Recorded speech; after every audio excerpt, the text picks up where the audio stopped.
¿Se escucha bien desde el fondo? ¿Se escucha bien, chicos? Atrás. Bueno, vamos a empezar. Bueno, ya me agarra. Bueno, estamos re contentos de que estén todos acá, porque esto fue muy loco, muy a lo Ronnie, a lo Yanni, a lo Fernando. Porque yo les cuento un poquito. Bueno, todos sabemos quién es Ronnie, porque ya estamos acá, estamos acá porque queremos escucharlo a él, todos sabemos. ¿Para qué vamos a leer un currículum extenso que nos vamos a aburrir? Todos estamos acá que lo queremos escuchar.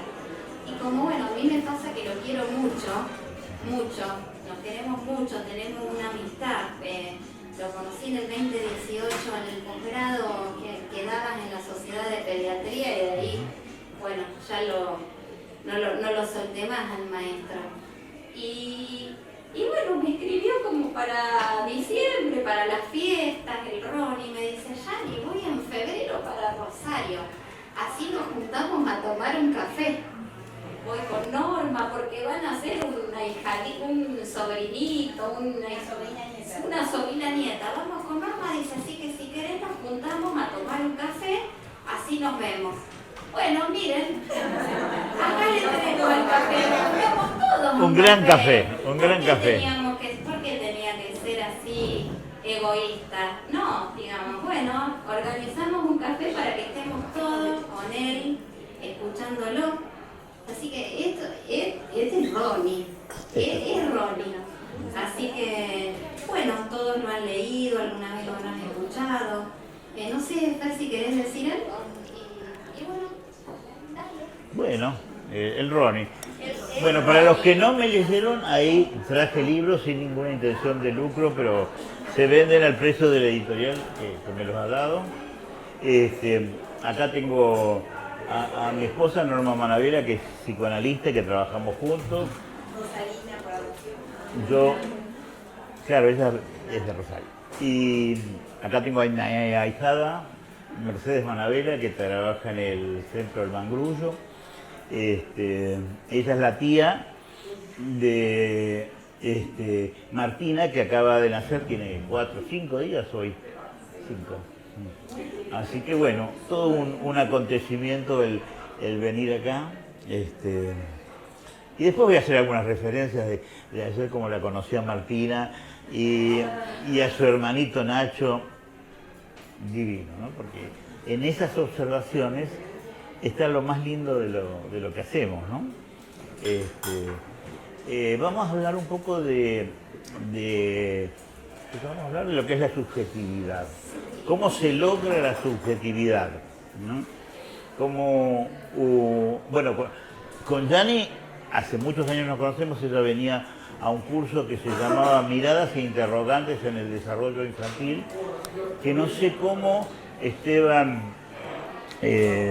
Rowestein y yo logramos que lo aprueben dentro de la SAP, porque la SAP es un territorio curioso y en donde lo que se hace es hay un comité de crecimiento y desarrollo, como si crecimiento fuese igual a desarrollo, ¿no? Uno mide, así está el PRUNAPE, mide cuánto cubito va para arriba. Entonces están juntos crecimiento y desarrollo, ¿no? Me parece bárbaro que se mida en crecimiento, no me parece muy bueno que se mida en desarrollo. Sí, se mide con otras estrategias, digamos. Pero bueno, más allá de la crítica, está bueno que nos dedicamos a ver desarrollo infantil hoy más que nunca, con la cantidad de chicos que sienten obstáculos y que tienen obstáculos en el desarrollo infantil, ya es un escándalo, ¿no? Tengo una carrera larga como pediatra y la verdad que en estos años, a mí siempre me interesó desarrollo desde hace muchos años, porque bueno, me fueron viniendo chicos que me causaban asombro. Cuando yo era residente, una vez vi un autismo a lo Kanner, ¿no? Que era una cosa como que todos íbamos a ver de qué se trataba, porque nadie había visto nunca un niño autista. Ahora El que se salva del celo de autista es porque, qué sé yo, no sé, porque tiene un TDAH o porque es como es esos como que contrarian, como es esos que le llaman desafiante, oposicionista desafiante. Eso, bueno, todos esos nombres horribles que le ponen a los pobres chicos que no hacen lo que nosotros querramos, querríamos que hagan. Bueno, empecemos. Yo voy a hacer una pequeña... Yo si me dejan hablar, hablo, así que si ustedes quieren quedar hasta el horario, hasta que cierre el boliche, no tengo problema. Abro sin libreta, ahí dejé algunas palabritas por si me perdí en algún momento, pero... estamos hablando de que un niño que nace es un ser inacabado, digamos, ¿no? Inacabado porque le falta subjetivarse. A diferencia de otras de seres, de los otros animales, de las escalas más inferiores, los tipos nacen, caminan, comen, pueden andar, fenómeno. Este cachorrito no, necesita ser cuidado, sostenido y con un montón de disposición para estar con él, para ser alimentado, para ver qué es lo que quiere, para ver qué es lo que no quiere, ¿no? La preocupación materna principal de una madre que nace sola, nadie le enseña. Nosotros a veces en la nursería, cuando en hacía época, hacía nursería porque veía a los chicos en la nursería y después pasaba por las habitaciones de la mamá para darle indicaciones. En época después, por suerte, le hacíamos rooming, que los bebés estaban con sus niños. Y bueno, yo salido de guardia, iba habitación por habitación, bueno, dele la teta, pis y llora, chupetito. Desastre. Las cosas que uno ha hecho en su pasado, desastrosas. Pero bueno, más o menos uno escuchaba si había algún problema importante, después los chicos eran recitados. Pero acordemos que las madres en general, cuando nacen, o tienen muy poca información, así como vienen, salen, la mayor parte se las arregla bien, no necesitan ni dula, ni puericultoras, ni nada, se las arreglan bien, digamos, ¿no? Porque siguen lo que es con su preocupación materna, con su capacidad de rebelión, entienden lo que le pasa a su bebé y van encontrando las estrategias propias de cada mamá para implementar con ese niño, con ese que ella tiene y que lo empieza a conocer, que lo conoció dentro de la panza. Hay otras madres que tienen un exceso de información y a veces una información demasiado llevada a un plano como de superioridad de la persona que le dice, "Ay, vos tenés que hacer así, tenés que hacer así". Entonces eso confunde el saber de una madre y ahí muchas veces se arman desfiores. De manera que la función nuestra con un bebé chiquito y una mamá es escuchar, si hay alguna situación que ella pregunta por ahí, intentar dar alguna opinión, pero sobre todo es dejar que ella vaya viendo con el correr de los días qué es lo que le viene bien y qué no. Es ensayo y error, que puede hacer bien lo sigue haciendo, el bebé le va guiando también, porque al calmarse y al respondiendo a las acciones de la mamá, la tranquiliza a la mamá y se van realimentando mutuamente por el camino a seguir. Bueno, y un bebé entonces es el resultado de una historia de filiación de esa familia, cada familia en particular, cada pareja de padres en particular, cada situación de que ejerce función materna en particular, porque es una madre que está sola, o un padre que está ejerciendo la función materna, no importa el sexo, hablamos de funciones, ¿sí? Que se ocupa de ese bebé al que le preocupa y le interesa y lo desea, y el deseo es lo que promueve al bebé que vaya experimentando esas acciones de bienestar que sobre él van recayendo. Entonces, historia de filiación, biología, con el que viene cada bebé, y experiencias durante el embarazo, durante el parto y situaciones ambientales por las que atraviesa en los 3 primeros años fundamentalmente, ¿no? Si bien el límite de primera infancia es borroso, digamos. Algunos dicen que es hasta el ingreso escolar, otros hasta los 8 años, pero primera infancia neta con elementos concretos es hasta los primeros 3 años, porque es el tiempo que necesita un bebé para llegar al lenguaje. Con el lenguaje puede imaginar, puede intercambiar, llega a tener juego simbólico, puede pensar.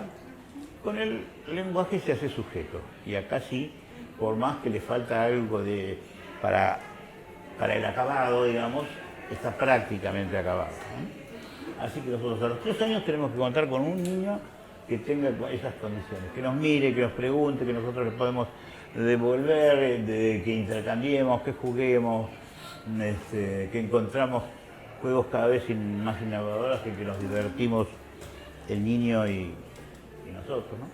Así que fundamentalmente con el niño nosotros lo que tenemos que hacer es bien verlo y jugar.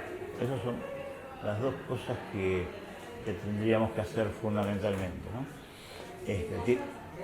Verlo y jugar, ¿no? Escuchando toda la historia previa, bueno, entendiendo cada historia como una historia particular a la que tenemos que atender, por eso ningún niño es igual a otro. Por supuesto que yo no estoy de acuerdo con la cuestión de la rotulación, como ya se han dado cuenta, ¿no es cierto? Rotular niños por alguna conducta, por clasificar alguna conducta que hacen, me parece una manera absolutamente absurda y que hoy día se utiliza cada vez más, utilizar textos, mediciones, helados, el chat, en vez de ver qué es lo que produce. Es decir, hay 2 maneras de tratar a un niño con algún obstáculo en el desarrollo. Uno es comprenderlo en su historia y en su devenir, ver lo que le está haciendo obstáculo y ayudarlo para que supere ese obstáculo y que construya lo que le está faltando. Porque no le falta porque no lo pudo todavía desarrollar. Y la otra es del déficit, ¿no? Ya considerarlo como un déficit, que hay algún daño, que es considerarlo como neurobiológico. Y bueno, y el déficit, lo único que podemos hacer con ese déficit es catalogarlo y ofrecerle el mismo tratamiento rehabilitatorio para todos los que ocuparon ese título, ¿no? ADD o TEA o lo que sea, TEL, ¿no? Pero ¿qué pasa? Cada niño es diferente, entonces si le vamos a hacer el mismo tratamiento para todos los chicos, seguro que no va a servir, la vamos a pifiar de lejos. Y tampoco vamos a incluir a los padres en algo en que los padres son las principales estrellas para producir el cambio, porque los padres están todo el día con ellos y son partícipes necesarios de lo que le está pasando a ese niño. No digo culpables, digo que están involucrados en lo que le pasa a ese niño. Y entonces, sin generar culpa, porque muchos nos dicen, claro, ustedes los culpan a los padres. No, no los culpamos, pobres. Nadie quiere tener un niño con problemas de ese tipo en la casa, simplemente son actores de esa situación.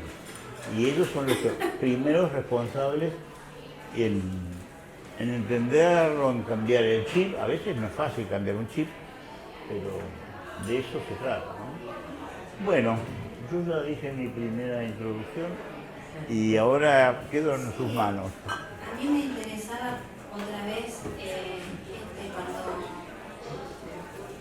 ahora lo vamos a ver, pero esto de que vos me arrojaste este concepto que me fui a leer a Bernard Bolsen después, donde nosotros primero hablamos de desarrollo, porque vieron que hay ciertos profesionales que se dicen especialistas en neurodesarrollo. Y esto, Ronnie, el desarrollo, neuro es un recorte. Este concepto que vos traes de desarrollo como este entramado entre lo neurobiológico, pero la posibilidad y el vínculo temprano que da la posibilidad a un cachorrito a subjetivarse. Y esto, bueno, lo trajiste vos, bueno, que después hizo que... Yo difundo nomás. Pero bueno, esto también, pues me quedo, por ahí veo publicaciones, especialista en neurodesarrollo, trastorno del neurodesarrollo.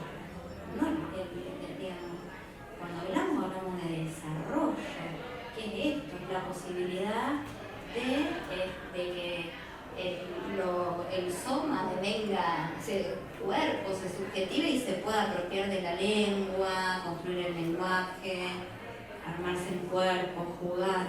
Eso, no sé, ustedes lo ven y también esto que me interesa y que te quiero hacer hablar ahora porque me reinteresó, te lo leí a vos y después lo busqué en Golse. Cuando hablamos del inacabamiento, que el cachorrito nace inacabado, que es la neotenia, el concepto de neotenia, ¿no? De Golse. Golse lo llama neotenia, que es el inacabamiento, porque no termina de hacerse, se termina de hacer afuera. Hay una parte del cerebro que se arma adentro y otra que se tiene que armar afuera en estos primeros 3 años de vida.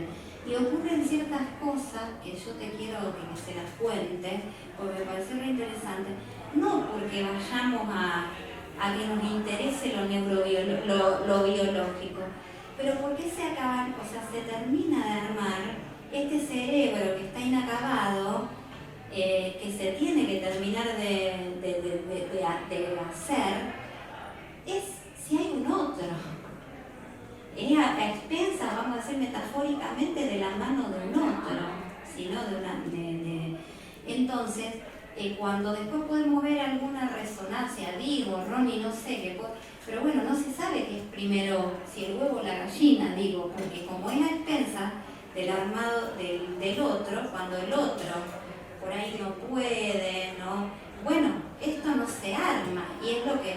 Y bueno, y esas cosas que tienen que dar, que yo quiero que se las cuente acá las pediatras, acá tenemos pediatras que sí lo saben, pero esto de la poda, el otro posibilita esto que vos hablas siempre, la poda neuronal, la sinaptogénesis. Es decir, se tiene que formarse más o menos con el dictado de los genes, y no solamente anatómicamente, sino funcionalmente. Las neuronas deben empezar a encontrar conexiones sinápticas, a hacer circuitos. Todos esos circuitos se basan en la estimulación que recibe en forma postnatal. El bebé nace con reflejos arcaicos, reflejos de supervivencia, que es el reflejo de Moro, cuando lo tiene levantado y él se asusta por el espacio enorme que tiene, y así una serie de reflejos. Esos reflejos, en la medida en que en la vida postnatal, después del nacimiento, después de ese momento tremendo que es el nacimiento, que nosotros no nos acordamos de nuestro nacimiento, pues entra en represión primaria. Pero imagínense un cachorrito adentro de la panza, ajustadito ahí, cada vez más apretadito, porque crece y ya tiene poquito lugar, con el líquido amniótico que lo acolcha, con los sonidos que son como debajo del agua, ¿no? Que se escuchan un poquito, oye latidos de la mamá, oye esa voz de la mamá, pero no mucho más, del intestino. Es que sus sensores, de repente al salir, es un aluvión que tiene de un montón de vías, táctil, del frío, de la luz, del sonido, de que lo agarran manos, lo toquetean, que tiene que cortar aprender a respirar, porque hasta ahora la respiración era por vía, el oxígeno venía por vía umbilical, ahora tiene que expandir sus pulmones y respirar por sí solo, y tiene que alimentarse, toda esa tremenda cosa que es nacer, tiene que ser calmada con sensaciones placenteras. Lo displacentero tiene que dar lugar a que se calme por algo. Eso es el sostén de la mamá, el olor de la mamá, el tacto de la mamá. Mamá en función materna, primero. La voz de la mamá. Está probadísimo que los bebés orientan su mirada mucho más hacia una voz femenina que una voz masculina, ¿no? Y con esto no estoy hablando mal de que un papá tenga un hijo y lo críe, ¿no? Pero porque los más los agudos sí. le dan más placer, los agudos, los suaves. De manera que es muy importante el parto respetado, un parto en un lugar en donde no haya gritos, poca gente, que poca luz, que se lo manipule muy despacito, que enseguida se lo ponga. Antes le hacíamos cada cosa, al bebé le poníamos la sonda por la nariz. La faja también se usaba. Faja, bueno, Eso es viejo. bueno, hay cosas viejas que sirven. Por ejemplo, cuando un bebé hace moro estando en un espacio muy grande, si uno lo pone en la cuna así, con la sabanita, impide que los brazos lo serena, siente como si estuviese adentro del útero. Pero antes veíamos, lo ocultábamos, lo revisábamos, veía que esté todo bien, le metíamos una sonda para ver si pasaba por el esófago. Eso tenemos que ver. El chico nace, se lo pone acá, en la pancita de la mamá, incluso recta, pum, encuentra la teta y ahí empieza a chupar. Y el gusto de la leche, el olor de la mamá, hace que empiece a calmarse y eso ahorra un montón. Un bebé que nace de un parto complicado, sufrimiento fetal, poco progreso de peso, ese es un bebé mucho más aplacado, mucho más intenso, que llora, que es difícil de calmar. La madre va a tener que instrumentar todo su saber y toda su paciencia para poder contenerlo. Y está el otro bebé que ya viene con mucha hipoxia y entonces está deprimido, y no lo pueden despertar y no quiere mamar y no tiene reflejo de succión. Esos también angustian. Es importante esto de que, porque bueno, a veces este otro que si está calmo, digamos, le cuesta, como que tiene que convocarlo más. Tiene que convocarlo más. Tiene que convocarlo más, el otro.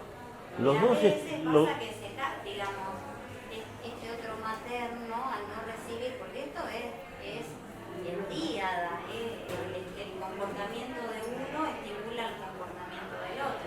Entonces, bueno, esto es lo que hay que, porque algunos bebés requieren que se lo convoque más, despertarlo. Y la tríada hace, es decir, que es así como la mamá cumple funciones, el papá cumple funciones, el pediatra también, el que esté ahí, ¿no? El pediatra, el médico de familia, la enfermera especializada en cualquier rincón del país, el que esté, el tercero que esté, tiene que ir explicándole qué es lo que esté pasando, ¿no? Un bebé que no mama, porque está totalmente dormido y porque no tiene reflejo de succión. Y a veces hay que esperarlos varios días a esos chicos que han tenido hipoxemia y sufrimiento fetal hasta que aparezca el reflejo de succión, ¿no? Por ahí hay que alimentarlos con la sondita, con la leche de madre, con el calostro, y hasta que empiece a succionar. De manera que hay mucha tarea para apoyar a esa mamá, ¿no? Para hacer, es decir, pero es para hacerlo justo, no para suplantarla. La tarea materna no se puede suplantar. La madre tiene que ir tomando las funciones ya del primer día. Los niños internados en la neonatología deben estar acompañados por su mamá y la mamá debe ir tomando los recursos que le van enseñando las enfermeras para ser ellas las protagonistas. Muchas mamás que se llevan prematuras a su casa tiemblan porque sienten que están más seguras allá, pero de ninguna manera tienen que ir tomando ellas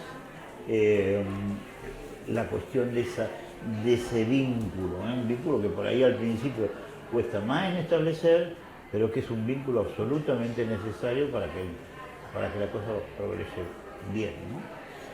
Bueno,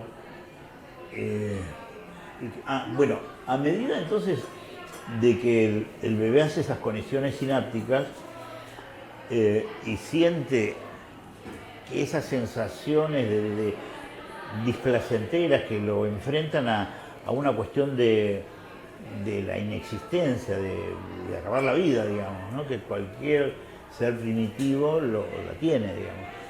Así que ante el riesgo de vida, el bebé solamente se calma con todas esas sensaciones placenteras que van formando las huellas némicas famosas de Freud, que se transmiten a los circuitos neuronales en forma de huellas sinápticas.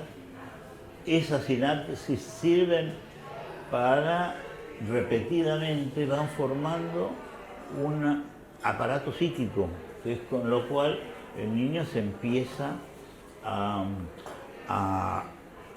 lo recuerda, y busca repetir esas experiencias y cada vez esas experiencias son mayores, así después empieza a presumir que esas experiencias vienen de un punto externo a él, que sería el pecho, darse cuenta que no vienen de él, porque él ni sabe que es él, digamos, ¿no?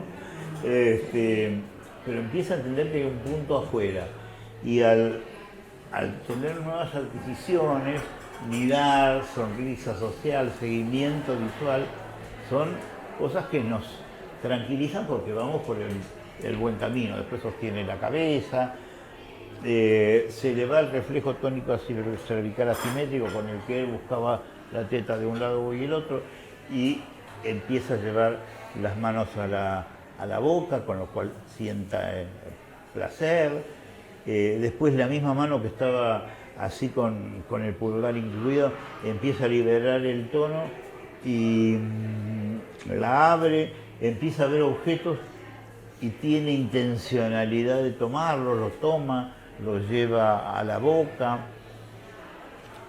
y empieza una maduración que cada vez le permite ver lo que hay alrededor. Empieza a darse cuenta que él es un cuerpo separado al de la mamá. Por supuesto, al principio se asusta, la busca, está todo esta cuestión del objeto transicional para tolerar esa separación, pero con eso puede empezar a estar sentado, porque ya tiene una capacidad de trípode y con sus músculos paravertebrales pueda encontrar el equilibrio, tomar objetos, explorarlos. Después puede intentar alejarse con reptación o gateo, con lo que sea, siempre mirando a la mamá primero. Y el hecho de separarse de su madre y verla como un ser distinto le permite entablar un lenguaje. La madre ya le hablaba con ese maternés, que es un lenguaje de palabras con un tiempito de espera, que sería donde ella imagina lo que le está diciendo el bebé como respuesta. Le da lugar a que existe una respuesta. Que la respuesta después va a aparecer. Distinto a los dibujitos animados que... Ahí no hay ninguna espera de respuesta por parte del bebé. Es decir, que el bebé eso no lo va a poder capitalizar como lenguaje. Al contrario, lo va a ir alejando porque es algo que no está hecho para él, no está hecho para que él pueda devolver algo. Y empieza a devolver algo y ahí se produce un intercambio, un ida y vuelta que es propiciatorio del lenguaje y que todo empieza el círculo vicioso del poder intercambiar. esa es una armonía completa, digamos, ¿no? Así que lenguaje y subjetivación van absolutamente tomados de la mano. Y el que no entiende que un niño que no tiene ninguna intencionalidad comunicativa, que no señala con el dedo algo que está lejos o algo que tiene interés en agarrar, es lo primero que tiene que hacer, la intencionalidad comunicativa, y luego sonidos más o menos correspondientes a lo de la lengua, ¿no? Bueno, y acá no quiero meterme más en un terreno de una experta porque yo ya parezco un chapucero, pero es así, ya va a hablar, le dicen, y perdemos un tiempo horrible, ¿no? Horrible. Y ese tiempo es porque tiene que hablar en determinados momentos, ¿no? Todo el aparato que está preparado para desarrollarse está en un determinado momento, si no, después caen en lo que es la poda. La poda es cuando ya hay cosas que no se utilizan, hay sistemas de sinápticos que no se utilizan, por ejemplo los circuitos arcaicos. Cuando no se utiliza el modo, pum, todo eso vuela, ¿no? El tónico cervical asimétrico y así sucesivamente. Bueno, si no utilizamos todo el sistema preparado para que un bebé pueda responder lingüísticamente, todo eso va a costar muchísimo. Acá lo miro a Fernando porque hablando de poda estábamos intercambiando, porque intercambiamos muchos cuestiones teóricas, y me trajo este concepto, hablábamos del concepto de poda neuronal, y Fernando sale con esto que ahora, que es, claro, la poda de la glosolalia, que lo leímos, glosolalia, ¿está bien? Sí. ¿Qué es esto cuando los bebés, qué es las vocalizaciones universales? Es la glosolalia, la capacidad de poder producir todos los sonidos de la lengua del mundo, que nosotros los llamamos vocalizaciones universales, pero encontramos que se llama glosolalia. ¿Está bien? Y bueno, tiene que haber una poda también. Hablando de poda de reflejo, también existe la poda de estas vocalizaciones universales que también en determinado momento, junto con todas estas conquistas, bueno, ya los bebés chinos van a producir sonidos de la China, los argentinos de la Argentina. O sea que hay una poda de sonidos para conquistar, tomar los sonidos de la lengua materna y articularlos en una sílaba, que eso es lo que le llamamos el balbuceo. Le llamamos balbuceo cuando es con los sonidos de la lengua materna. Lo que hay antes no es balbuceo, porque hay ciertas bibliografías que hablan. Balbuceo es con sonidos de la lengua materna y en sílaba. No, me venía con esto de la poda. ¿La voz? No, sí. En realidad yo quería hacer otra pregunta, quería retomar otra cosa que venía diciendo Ronnie, que es el lugar paradojal que tenemos esta terceridad a la que hace referencia, ¿no? Esta posición tan sutil entre no ser demasiado invasivo, ¿no? Porque muchas veces el tecnicismo borra con todo el saber parental o con el poquito saber que puede tener alguien que está en una situación que tiene que inventar en realidad, ¿no? Muchas veces nos encontramos con mamás que se les ha intervenido demasiado, entonces bueno, no saben, el saber lo tiene el otro, dígame doctor qué es lo que tengo que hacer.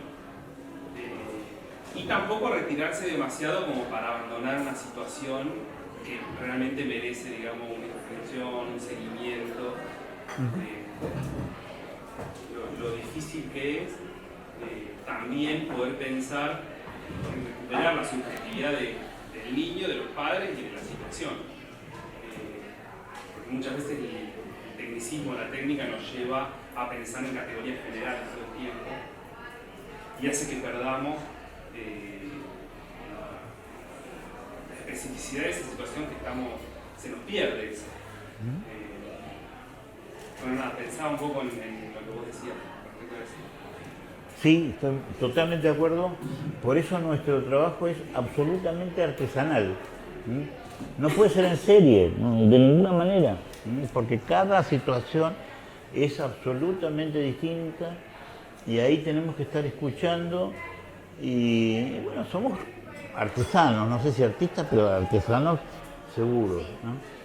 Y con esto de la neurología y la neurociencia, el neurodesarrollo, yo entiendo que sin cerebro no hay desarrollo, ¿no es cierto? Esto es una verdad de perogrullo, ¿no? A veces hay alguna malformación, hay un cerebro que sufrió alguna acción por una infección intrauterina, por alguna hidrocefalia, por alguna estrechez, que tuvieron que poner una válvula, bueno, algún accidente cerebral. Bueno, puede haber fallas anatómicas en ese cerebro. Eso no significa que ese cerebro no pueda tomar función, porque si hay un estímulo, se pueden armar los circuitos de otra manera y aparecer muchas cosas que el niño puede hacer que nosotros pensábamos que no iba a poder. En neonatología muchas veces dicen, ah, no, ese chico es una planta, no va a poder hacer nada, y de repente, con trabajo, si le decimos a la madre que es una planta, ya está, estamos colaborando a la planta, ¿no? La planta que hace, la regás y mucho más no. Pero siempre está lo que no sabemos qué va a pasar con ese chico, es decir, saber trabajar con la incertidumbre, poniéndole toda la onda para que, apoyar a su madre para que done el deseo, y entonces el deseo es un estímulo para que ese bebé de repente encuentre otras conexiones neuronales y pueda producir lo que él necesita. De manera que lo neurológico es una parte, pero el desarrollo consta de muchas situaciones, ¿no? de los aparatos que él, lo que le llegan los estímulos, sus sensores, de cómo es sostenido en sus primeros tiempos, cómo es alimentado, cómo es hablado, cantado, sostenido. Todas esas cosas tienen una importancia capital y no es que una tenga preponderancia sobre las otras, tienen que estar todas, ¿eh? Porque una madre que está absolutamente sumergida en trabajo, en obligaciones, en la vida posmoderna, en que tiene que mandar determinado trabajo de internet en su casa y que si hoy no se puede distribuir, el bebé llora, entonces le pone la pantallita para que el bebé ahí se quede tranquilo y demás. Pobre, ella está haciendo lo que pueda, pero lo está sacando restándole al bebé la posibilidad del estímulo que necesita, ¿no? Seamos claros, después de lo que salga, pero ¿qué pasó en la pandemia? La pandemia fue tremendo, porque ambos padres y todos estaban ahí trabajando y no hay una tercera persona, una abuela, la familia ampliada, que podía ir. Entonces a partir de ahí salieron un montón de situaciones muy, muy importantes. Y a propósito de esto, lo ejemplifico con dos pacientes que acabo de ver en esta semana. Uno en una situación tremenda de locura familiar, imposible, un papá de 63 años, una mamá de 33, el papá absolutamente mandón y despectivo con la madre y con el nene de 3 años y medio. Yo todavía no lo conozco, lo voy a conocer esta semana, pero que no tiene lenguaje. Bueno, a los 13 meses y medio, para abreviarlo, esta madre hace una denuncia por acoso femenino, por maltrato femenino, y llega el padre y se encuentra con todo un operativo y lo sacan y 300 metros de ¿cómo? De restricción, sí, de acercamiento. Al año no sé por qué, todavía no. La madre lo acepta nuevamente, así que están en este momento. Él en algún momento se menciona como el terrateniente, porque ha tenido de familia de abolengo, le han venido propiedades, ¿no? Sin embargo, vivían al principio de hotel en hotel, porque él tenía una casa con muchos perros y gatos que no le parecía apropiada para que vaya esta mamá con el bebé, entonces vivían de un hotel a otro y tenía una mudanza. Bueno, una serie de situaciones que ya nos hablan de que el ambiente tranquilo, seguro, estable que necesita un bebé, no estaba. El resultado es un bebé que no tiene lenguaje a los 3 años y medio. Veremos qué se puede implementar, porque hasta ahora no tiene nada implementado. Me lo deriva la directora del jardín donde está concurriendo ahora. Bueno, uno puede barajar que por ahí tiene alguna lesión auditiva, no sé, yo no lo conozco al chico, todavía no lo puedo ver, pero ya veo que en el medio hay un severo disturbio parental. Otro chico me llama la madre, me llama el padre, que el niñito, la niñita desde recién nacida, a las horas de vida, empezó con convulsiones subintrantes, ha llegado a tener más de 20 episodios por día, no le encontraban la vuelta, montones de medicaciones, anticonvulsivantes, todas juntas. Recién, después de un tiempo, le hacen un estudio molecular, genético, y aparece una mutación de un gen, que es el gen CSN2A, que por lo fui a leer, ¿no es cierto? Bueno, ese gen es responsable de manejar la proteína que favorece la entrada y salida del sodio de las neuronas, y que puede estar en ganancia, en cuyo caso genera epilepsia, o puede estar en pérdida, en cuyo caso puede llegar a generar autismo. Son cosas nuevas que van apareciendo, hay 700 casos en el mundo, pero ¿qué pasa? La mamá, que es rusa, habla bien castellano, aunque yo estoy en una persona absolutamente inteligente. Yo no la conozco porque vino a la primera entrevista el papá con la nena.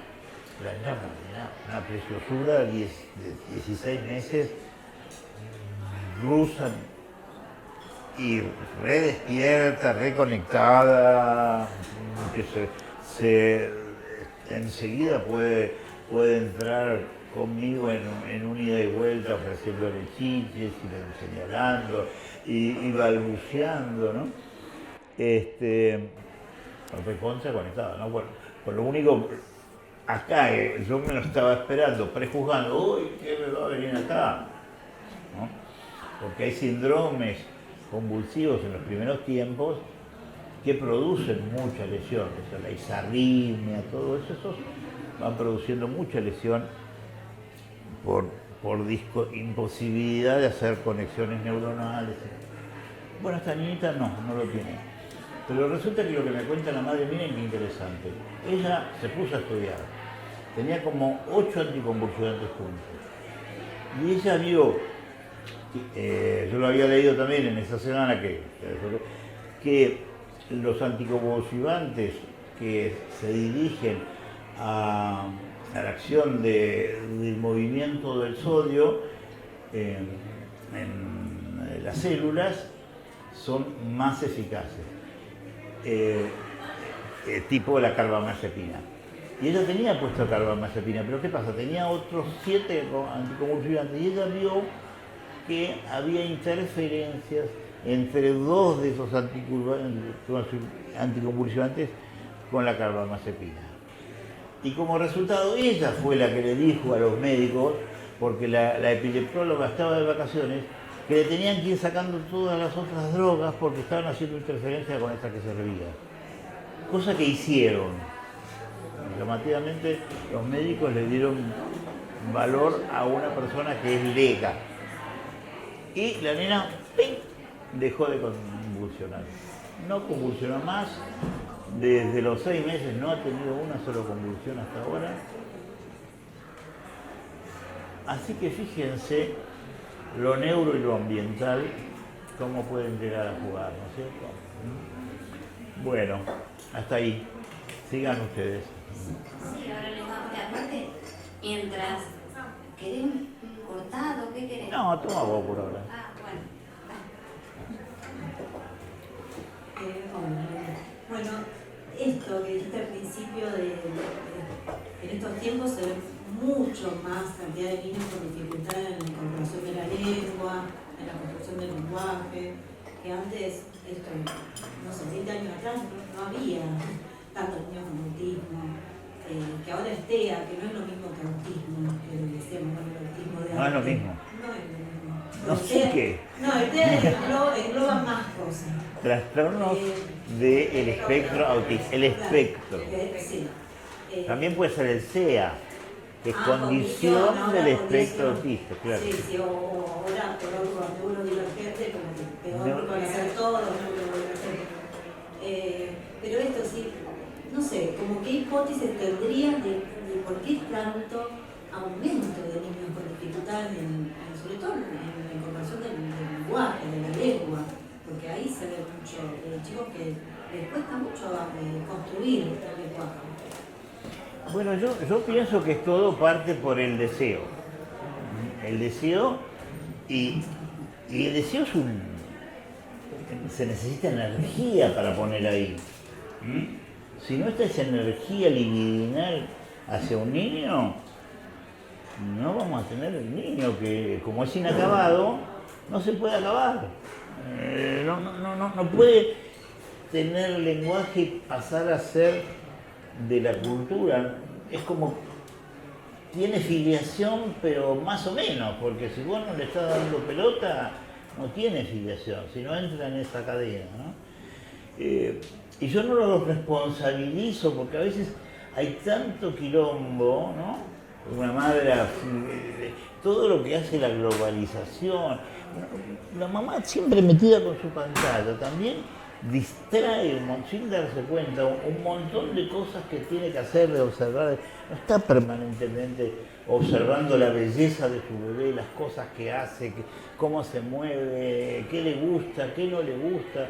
Empezamos con el cuidado mecánico de un bebé, no con un cuidado así artesanal, que se sufre en los primeros tiempos, eso sí, ¿no? Las mamás, el que ejerce la función materna, sufre porque tiene que adaptarse a una nueva situación, tiene toda su historia previa que se le desata, ¿no? De su propia crianza. Tiene los dolores de los puntos, de los pechos. Dar la teta no es soplar y hacer batalla, no es que una mujer pone y empieza a salir leche a raudales y el niño dice, no es así. Muchas mamás se encuentran con limitaciones para poder amamantar porque no les alcanza, porque hay alguna alteración endocrina, porque a veces la glándula mamaria no está bien, porque está deshidratada y no toma agua, porque hay un estrés tremendo y con estrés el estímulo para producir leche, la oxitocina, la prolactina se ve interrumpido. Porque la mamá por ahí le está dando teta, todo el tiempo lo tiene prendido a la teta, pero la teta necesita un tiempo de recuperación. Tiene que empezar los ritmos de alimentación y esos ritmos no empiezan. El bebé está todo el tiempo prendido a la teta. La alternancia necesaria. Claro, pero eso muchas veces no se cree porque el bebé reclama y lo único que se está chupando. Analículos absolutamente vacíos, no estamos dando tiempo a que los asinos produzcan leche, se llenen y entonces vuelva a vaciarse y se empiece ese ritmo de cada 2 horas.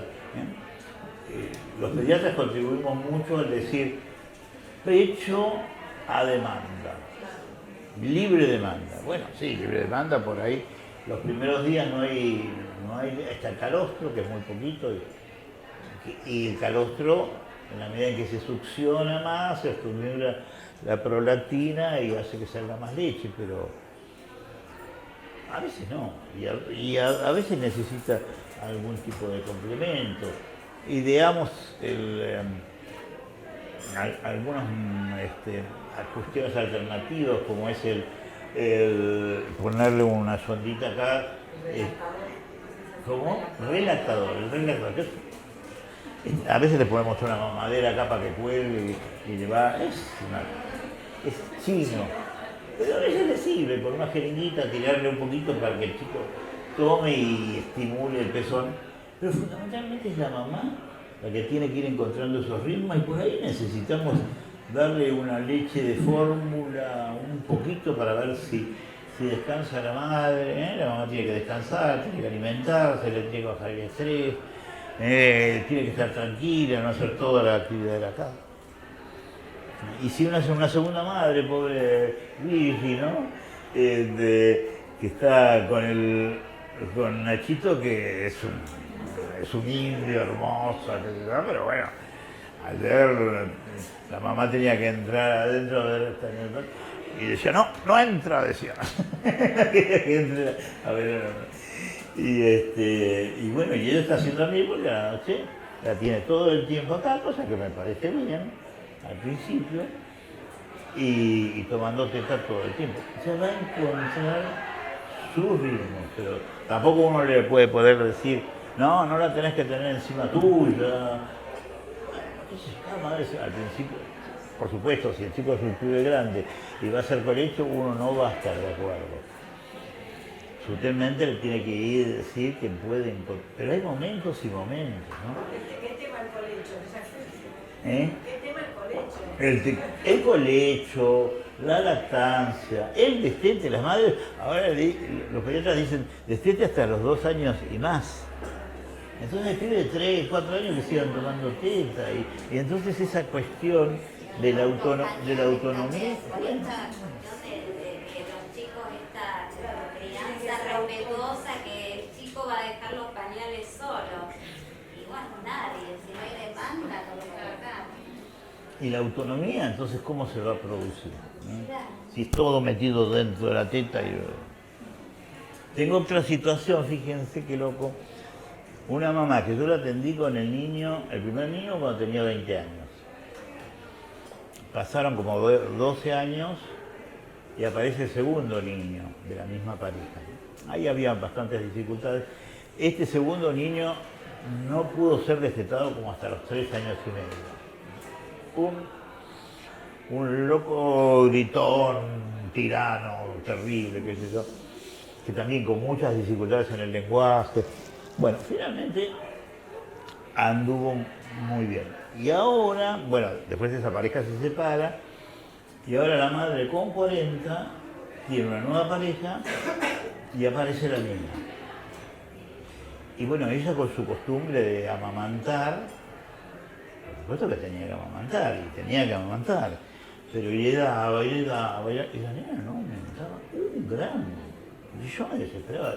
Bueno, mirá, me parece que le tenemos que dar complemento, qué sé yo, pero se negaba absolutamente. Bueno, pasó un mes, había aumentado 50 gramos con respecto al nacimiento. Entonces ahí me puse firme, no, a partir de ahora le das la teta de los 2 lados, 10 minutos de cada lado y después le empezás con 50 y si quieres más le pasas a 80 y si quieres más le pasas a 100. Bueno, recién ahora empezó a aumentar porque me puse firme, porque para la madre era una mala palabra tener que darle un biberón. Bueno,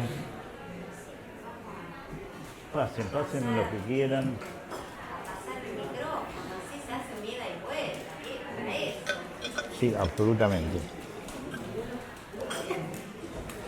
¿Alguien quiere decir algo, preguntar, comentar? Porque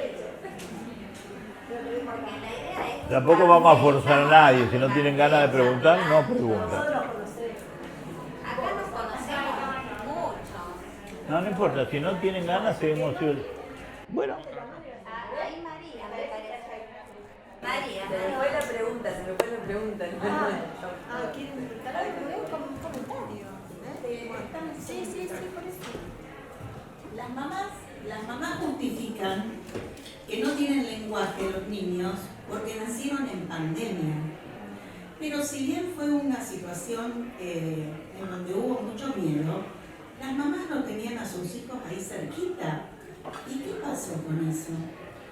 ¿Y qué les pasó a la mamá que no le podían hablar? En singular también, Laura, porque hay digamos, estaba la que por distintos casos que fueron llegando, la que siguió trabajando home office y no tenía, porque, digamos, tenemos con Celia un caso que en el librito verde yo lo escribí, que bueno, la mamá siguió trabajando home office, no estaba esa ayuda de su mamá, que era porque los grandes se tenían que cuidar, digamos, los grandes tenían que estar al resguardo, y esta niñita con un añito recién cumplido, que quizás ya había algunas cuestiones en el desarrollo ahí, pero bueno, esto de que ha llegado a estar 8 horas la mamá trabajando con office y la nena con tablet, computadora, celular, porque el papá, en este caso también, era una profesión del cordón industrial, donde tenía que ir a la fábrica, era imprescindible, creo, no me acuerdo cómo era, esencial esa figura. Y esta mamá no le quedó otra, que bueno, ponerle eso, o sea, el trabajo, estaba desbordada porque era aprender con el office, bueno, entonces tenés en singular, en este caso esta nenita se quedó, digamos, le faltó, y ellos dicen, no le hablábamos, yo estaba muy cansada, estaba angustiada, la tenía muy tomada esta cuestión del trabajo, muy angustiada, el miedo, digamos, y la nena quedó, o sea, las poquitas conquistas cayeron porque no hubo otro que le devuelva palabras, que la mire. Y cuando me encuentro con una nena muy grave, con observables escuchables clínicos de gravedad. Digo, en ese caso, por eso digo, es en la singularidad. Y otros casos donde te dicen, estuvimos mejor, porque estuvimos como de vacaciones, qué sé yo, pudimos. Bueno, acá hay pediatras, todos que somos profesionales, muchos tenemos años de clínica y hemos visto distintas situaciones. Por eso digo, la pandemia, Laura, digo, es cómo lo tomó a cada uno, cómo nos tomó a nosotros también. Porque bueno, es en singular. Y también el lenguaje para la escuela, porque por ahí en las familias, si está la mamá con el bebé solo, quizás sea menos intercambio que si hay otro. Es decir, hacerle la monería, mostrarle lo que claro, esto está de la abuela, la tía, esto, el encierro del endogámico, faltó el afuera. Los niñitos, la cosa por ahí, o es lo que uno va viendo, cree, hipotetiza, estos otros primordiales no están pudiendo tanto, pero hay una abuela, hay una tía, hay alguien de afuera que digamos, esto, la exogamia, por eso le hace bien tanto a los chicos el jardín, el estar con otro, digamos, chiquitos que no andaban, que andaban demorados, salen afuera, y bueno, y entonces también hubo situaciones donde hay de todo, porque estaban los recién nacidos, o también están esos casos de niñitos que estaban ahí con el lenguaje, que la salida al afuera, lo exogámico, el estar en un maternal, estar con otras legalidades, como la docente, son propician subjetividad, estructura, y no se vio. Entonces quedaron algunos con este lenguaje que esto se está grabando, pero bueno, yo digo tatatito, todo con la T, porque bueno, con estos primeros sonidos, donde no hay otro que ponga una ley, no, es de esta manera. Por eso hay que ver siempre en singular. La pandemia hizo estragos en unos casos, en otros no, pero siempre en singular. La pandemia, bueno, hoy lo que dice Andrea, ¿por qué hay más chicos cada vez más vulnerables? Esto lo venimos hablando porque hay una epidemia. Bueno, no hay una epidemia, pero lo cierto es, o sea, que yo tengo 28 años de recibida y hace 28 años atrás no venían por alguna cuestión articulatoria. No venían sin lenguaje, hablando raro, hablando poco. ¿Qué pasó? Y bueno, acá está esto de lo van viendo. ¿Qué está pasando hoy? No estamos para culpabilizar, pero las figuras parentales de hoy no están pudiendo. No culpabilizamos porque no lo hicieron intencionalmente, sino porque no les salió la donación de la lengua, digamos, ¿no? Porque estaban tan ocupados, tan metidos ahí, que no pudieron subjetivar a su bebé, como cualquier madre lo hace naturalmente, papá, ay, qué lindo, mi. Eso no estuvo, se borró. Y si no está ese estímulo, no va a haber lenguaje. Así que yo no me extraña para nada. Ayer volviendo de Santa Fe, que tuvimos que hacer un trámite, íbamos con mi cuñado, me dice, ¿pero qué pasa con...? Yo le decía que venía acá, ¿pero qué pasa con eso? Porque debe haber alguna situación de un tóxico, de un rayo cósmico. Digo, no. Es así, le digo. Es la falta de lenguaje por falta del otro que actúe sobre eso, ¿no? Y las pantallas son tremendas, porque no solamente le quitan... Sí, las pantallas, porque primero que los padres están metidos con sus propias pantallas, de manera que la propia disposición para estar con el bebé y el juego es mucho más baja. La cantidad de palabras que se le ofrece a un bebé es mucho más bajo. Y segundo, que el bebé, metido con ese movimiento de sonidos, colores, luces, queda ahí prendido, no tiene lugar para mirar otra cosa y no hace, no dialoga, no le hace la pausa. Y aparte la pantalla es plana, no es tridimensional como un objeto, un chiche que explora y demás. Entonces, se queda ahí detenido y sujeto a eso, ¿no? Está secuestrado y no va a desarrollar, es imposible. Está claro la norma de que hasta los 3 años los chicos no pueden tener ningún tipo de pantalla, ninguno, ni la del televisor, ni nada. Pero vos ves en el colectivo, las mamás están todas con la pantalla y el niño está acá. Así que no llega. Sí, decías vos.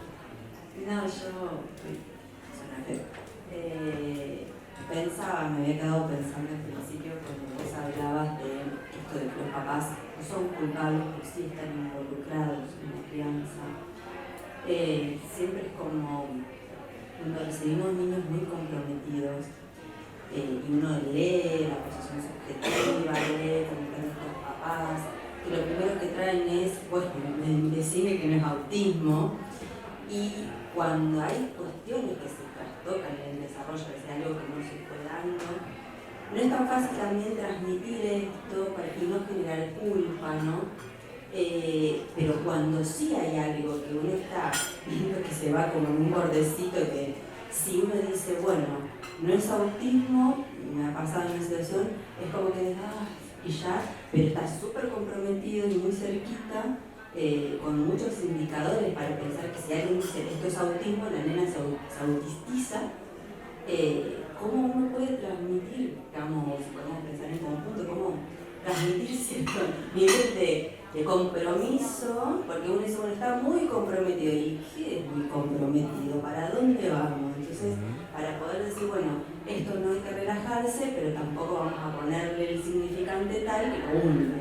Digamos, ¿por qué? Porque en este caso que estoy pensando, sí, no había de verdad una posibilidad de mirar, en realidad estaba ahí, porque estaba ahí y era muy trabajable, pero era un automatismo en el lenguaje muy llamativo, que asustaba mucho, una nena que, bueno, con un poquito fácil de movimientos, con una historia muy pesada también, nacida en pandemia, con una mamá que había tenido muchos problemas para quedar embarazada. En realidad queda embarazada y le detectan que con el heparina. Antifosfolípido. Claro, entonces, bueno, ahí estuvo Piola, el ginecólogo, el obstetra, que puso otra cosa para que la ley la cubriera y le dieran todas las inyecciones, porque tuvo que inyectar heparina todo el embarazo y no perdiera el embarazo. Pero bueno, todo eso en papás post 40, entonces, nada, eso por ahí, también cómo se transmite desde la pediatría, porque a veces tienen algún recurso que uno piensa como para decir, para no caer en un lado y tampoco en, bueno, entonces no es autismo, listo. Porque hoy la sospecha es autismo, digamos, todo el tiempo, otra cosa. Bueno, yo en principio tiro la primera granada, no, autismo. ¿Quién dijo que esto es autismo? No. Para que sea autismo, primero, de ninguna manera podemos hacer el diagnóstico en primera infancia, ¿no? Y realmente en primera infancia no existe el autismo, ¿eh? Existe el niño que se ha detenido en su desarrollo, que no ha podido alcanzar determinados logros y que tenemos que trabajar para que él pueda revertir esa situación, y ustedes son los primeros, los padres, que tienen que estar ahí para cambiar cosas, para que él pueda cambiar. Y van a tener que hacer los tratamientos que se requieran. Yo a niños chiquitos empiezo por estimulación temprana en general y después acompañado de terapia en el lenguaje. Discúlpeme aquí la fonoaudióloga, pero tienen que ser terapistas del lenguaje, ¿no es cierto? Que entiendan cómo surge el lenguaje y que vayan a través del juego logrando que el deseo permita que el niño entre en el lenguaje, porque si le vamos a poner una tablita donde dice león y tiene que repetir 20 veces león, eso no le va a servir. Así que las maneras antiguas articulatorias de la fonoaudiología tienen que cambiar necesariamente para estos niños, necesariamente, si no, no se puede trabajar. De manera que explicándole esto, ¿no? Y no culpabilizando, sino, mira, a vos te pasó esto, no es fácil lo que a vos te pasó, yo te entiendo, pero a partir de ahora tiene que haber esto y esto. Es fuerte, es duro, pero es posible, y si lo hacemos juntos, va a progresar. Si nosotros le decimos, no, este es un autista, ya está, vamos a reeducarlo para que el chico pueda tener un kiosco, no es bueno eso, ¿no? Es como el neonatólogo que le decía, no, esta es una planta, no va a poder aprender nunca. Entonces, yo creo que ser francos,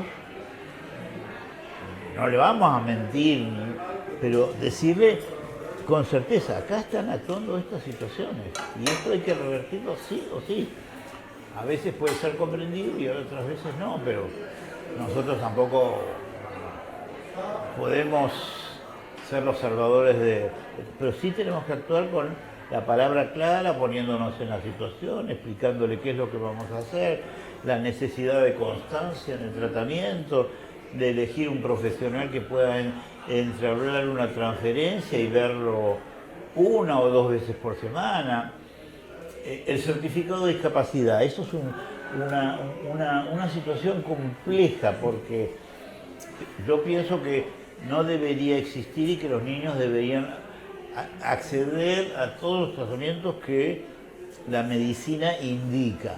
Yo no le voy a indicar a un niño que no necesita estimulación temprana porque sí. Entonces, ¿por qué tiene que ir a sacar un certificado de discapacidad poniéndole el nombre de TEA o TGD no especificado? ¿Por qué tienen que andar renovando todos los años? Eso es horrible para los padres pobrecitos que se vayan con una libreta de niño discapacitado, ¿no?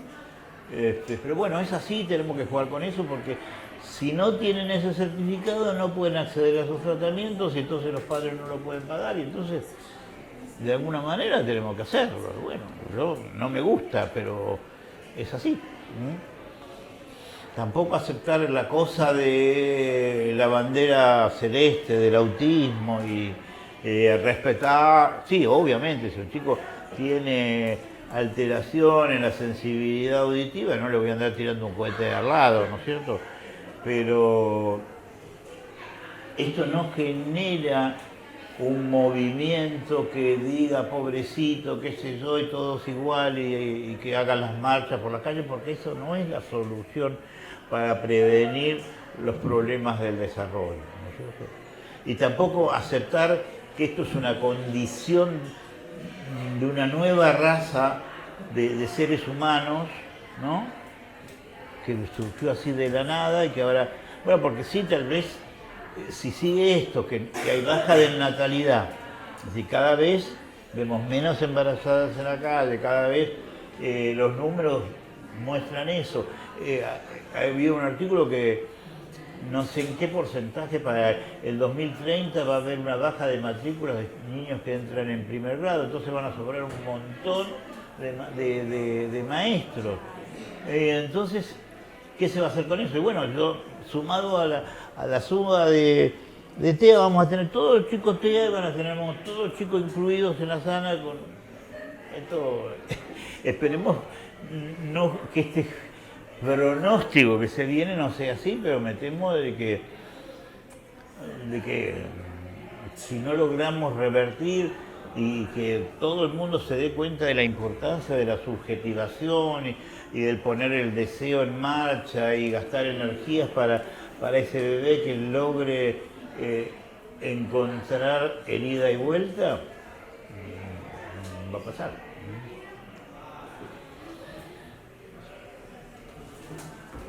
Una experta, ella me guió en toda la lectura, porque yo era cuadrado así cuando salí de la residencia. A mí me interesaban los chicos graves, esto, ¿qué me iban a venir con esto?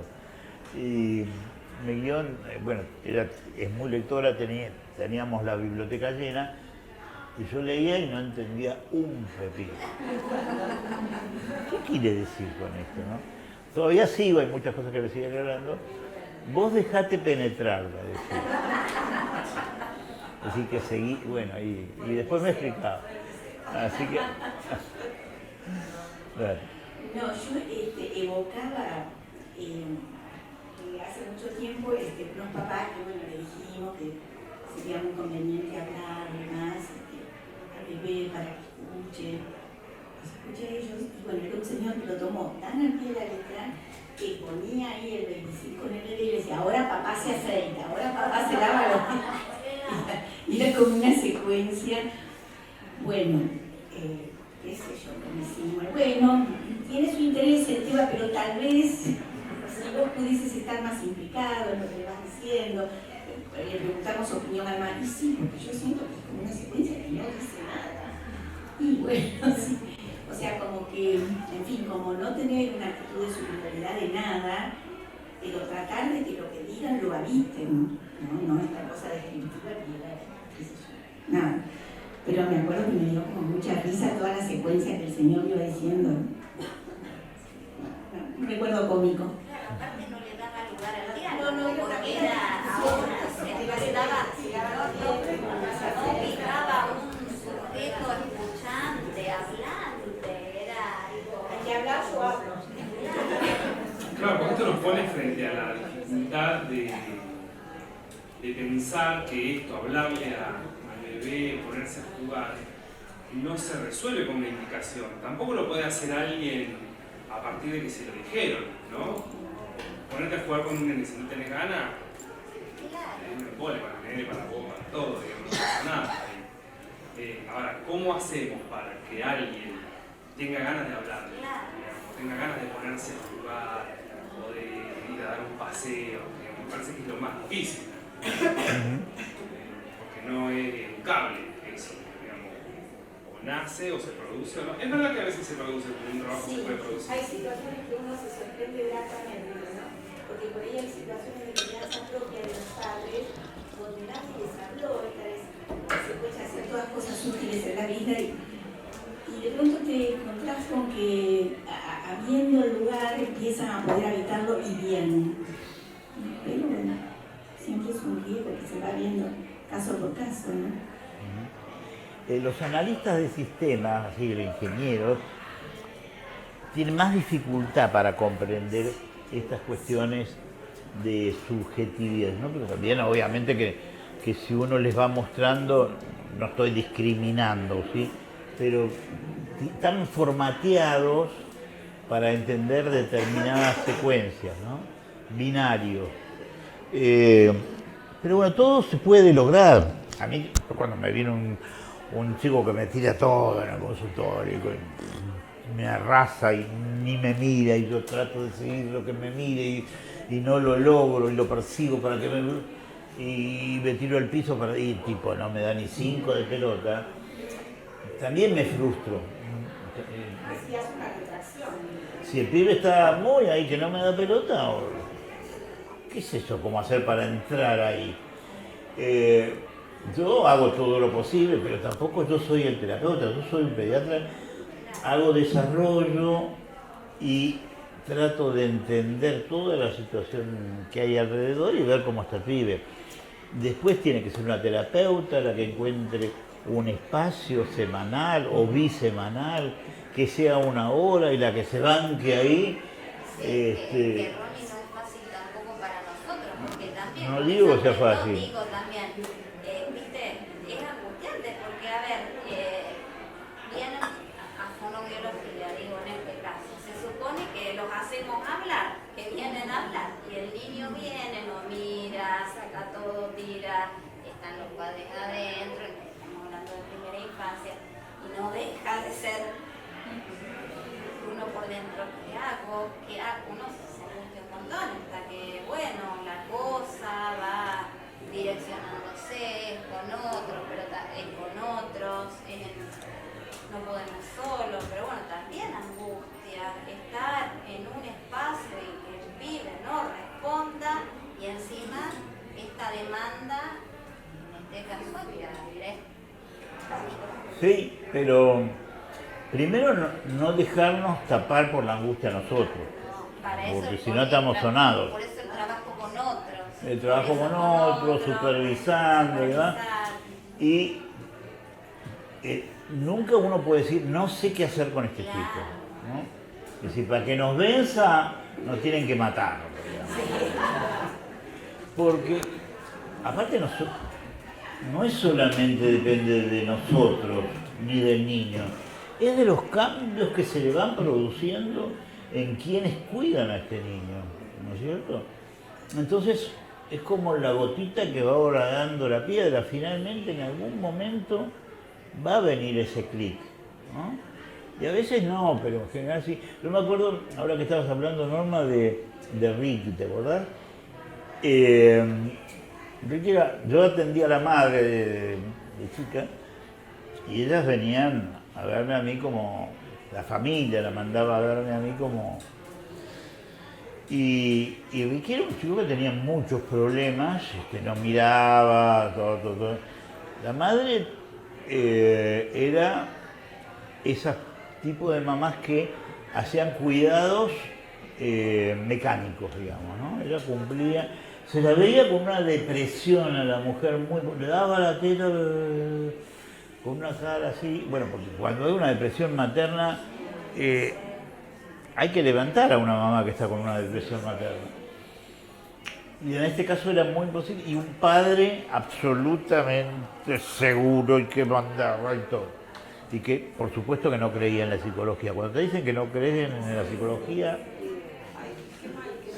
sí, la pasás mal. Sí. Sigue pasando. Sí.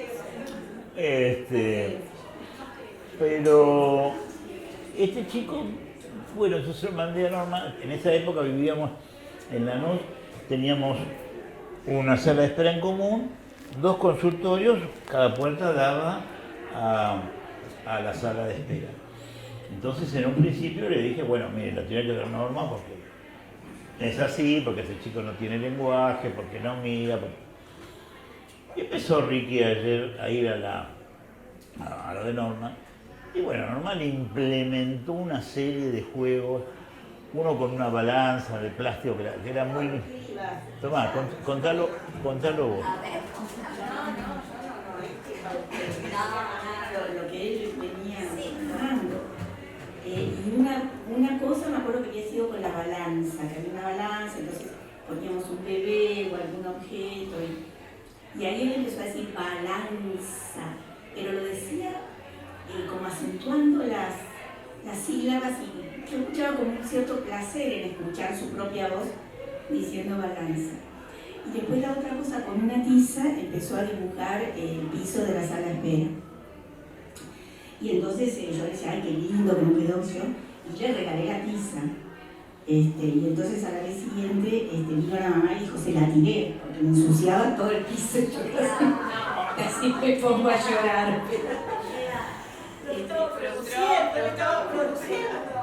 pero era eso. Entonces uno dice, bueno, ¿qué? Porque igualmente ya lo había visto dibujar y había visto que, bueno, que esa tiza algo le decía a él, que yo se lo tomé. Digo, si había una impronta para que algo tome, como si ensuciaba el piso, le tiró la tiza. Y bueno, después no, y la otra cosa con Lo de la comida. los peces. Eso. Que le dábamos, había una pecera, entonces le tirábamos comida a los pececitos, mirar cómo comen, y eso lo había entusiasmado un montón. Pero bueno, en un momento lo sacaron porque no era nada útil que venga, y pasó mucho tiempo y él ahí.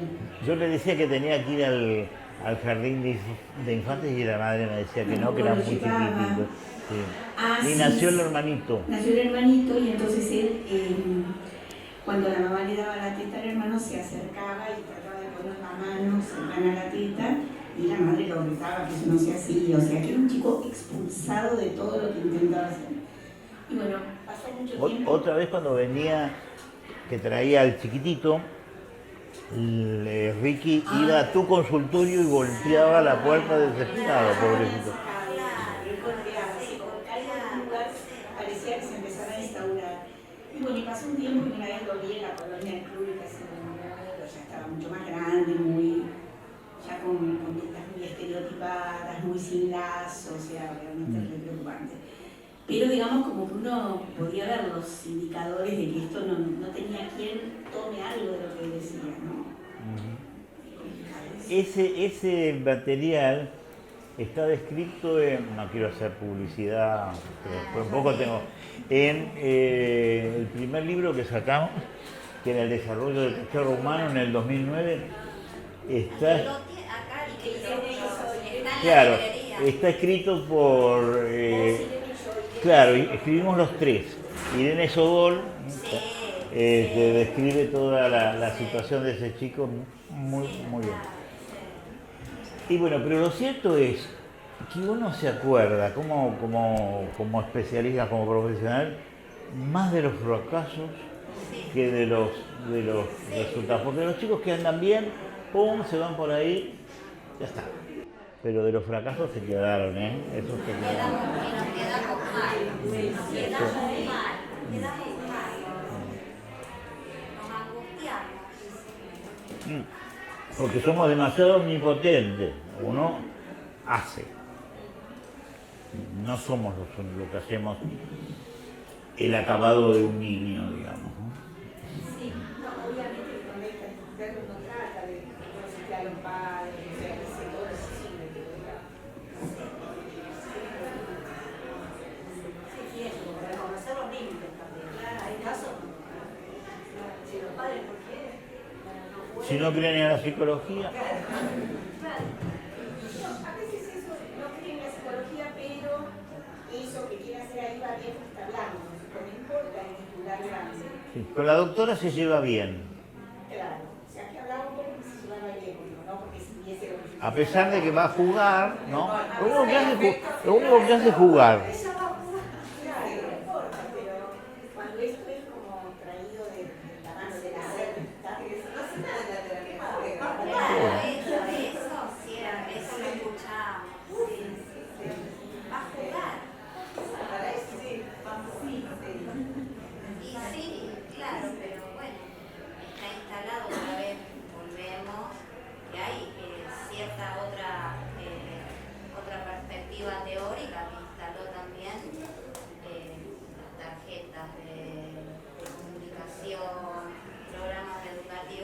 y es lo que más llega a los papás. Entonces, como entienden o la representación que hacen es que tienen que ir, no sé, a que aprender hoy los animales, mañana, no sé, estoy diciendo mañana las frutas, las verduras. Entonces, no entienden que no pasa por ahí, que es jugar, no es. Bueno, uno en las entrevistas con los papás, uno toma esto, devuelve, pero no, a veces no se puede, se van. Es que la terapia cognitiva conductual tiene mucha prensa. Primero que está patrocinada por intereses de la industria farmacológica, tiene escrito el DSM, cómo hay que proceder, tiene helados que los que quieren administrar helados van a ser instruidos pagando, ¿no? A los que crearon helados y después lo convierten en una cosa que es como helado sí o sí, como si fuese un hemograma que te dice la verdad, digamos, ¿no? Sí, los neurólogos derivan a psicólogos que hagan el té de helado. Totalmente. Sí. Es una cosa absolutamente instalada de una verdad indiscutible. Todos los que decimos estas otras cosas decimos paparruchadas.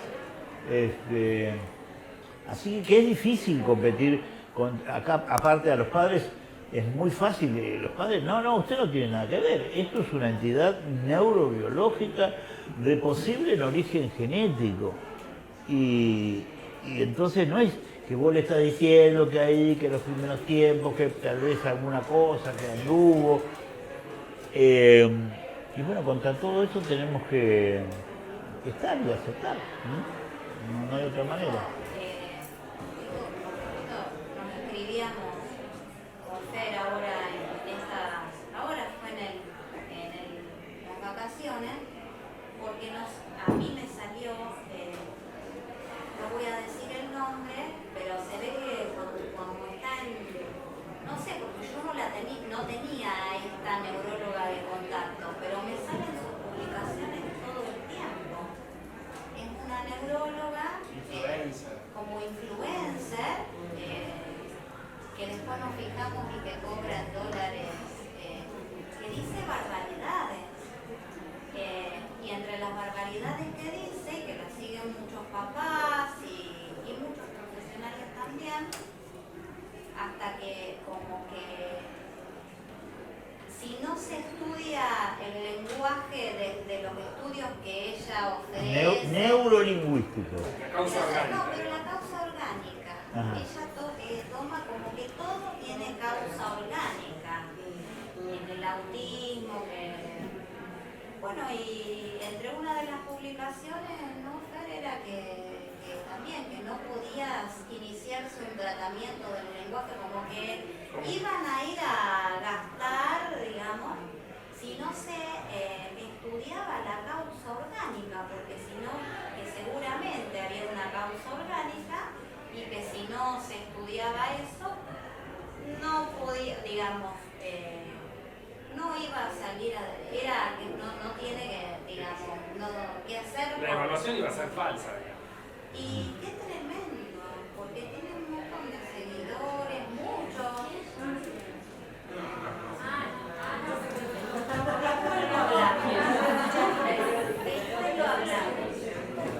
No vamos a decir nombres, pero bueno. Pero tienen muchos seguidores.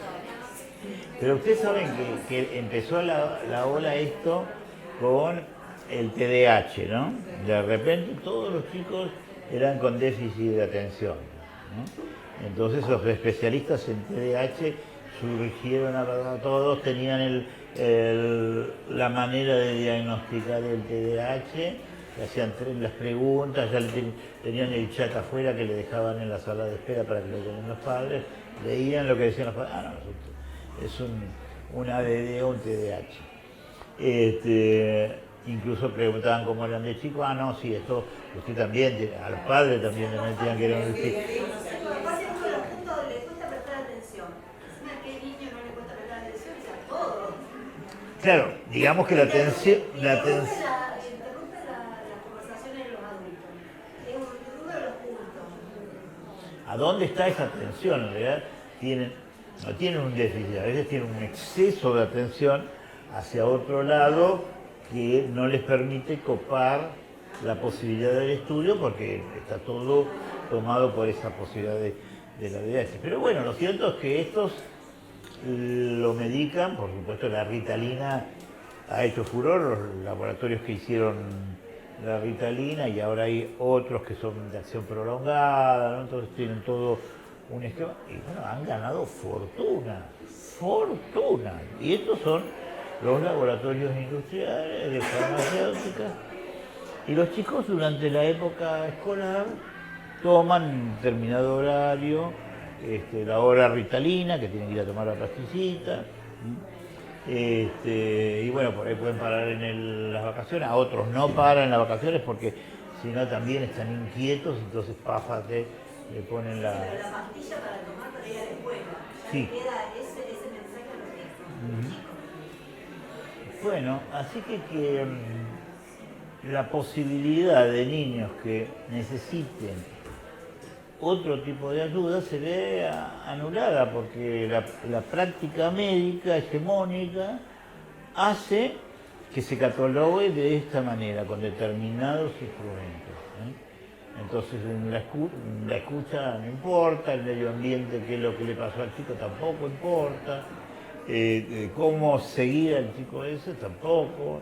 Bueno, es difícil luchar contra eso, pero uno que ya sabe, porque ha pasado muchos años desde que empezó el ADD, qué sé yo, hace más de 30 años en esa época, uno se animaba a decir que el ADD era un invento y lo miraban así como medio raro, ¿no? Una vez mandé un paciente a un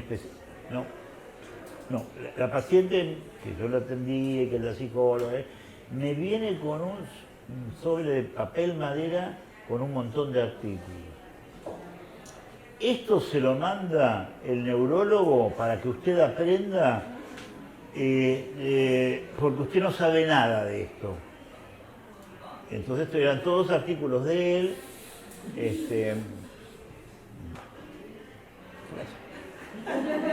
Todavía no lo aprendí.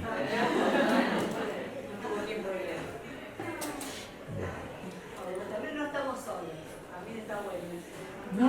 Somos pocos. Y estamos acá el 6 de febrero, acá hablando del tema que nos interesa mucho, que es el desarrollo infantil temprano, sí.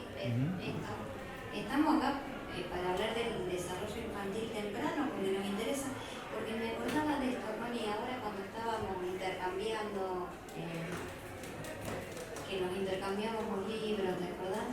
Ahora en el verano. Me diste ese libro de los uruguayos, sí. Sí, para que, y hablábamos de la importancia de sí formarnos en el desarrollo, sí determinadas conquistas esperables tenemos que tener para poder pesquisar. Y vos hablaste, es por ahí me decías, cuando hablamos de este libro que era el primer año de vida, la importancia de, sin rotular, pero que hay observables tempranos, que los pediatras, estoy hablando yo y No, pero está bien.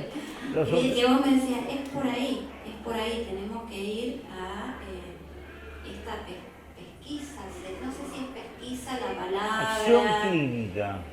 Temprana también, porque esta cuestión temprana, estos observables tempranos, son posibles de darse vuelta, porque precisamente porque está armando la plasticidad, lo que venimos hablando, se está armando este cerebro. Entonces esto, Desde esa me apunta, claro. Hay un montón de cosas para decir en cuanto a la plasticidad neuronal. Esto de armar redes se va dando durante los primeros años de vida, pero llega un momento en que después de la primera infancia ya la plasticidad neuronal implica esto, la formación de redes, la poda, la activación de las neuronas en espejo. Las neuronas en espejo son fundamentales, son neuronas que sirven que con solo mirar, sin pensar, uno se da cuenta del estado anímico del otro, de lo que le pasa. Por ejemplo, ponemos un bebé con una mamá que le indicamos que esté con la cara enojada y que no lo mire, entonces el bebé le presta atención a la mamá, pero la mamá no lo mira y le cambia la cara al bebé y al rato se pone a llorar.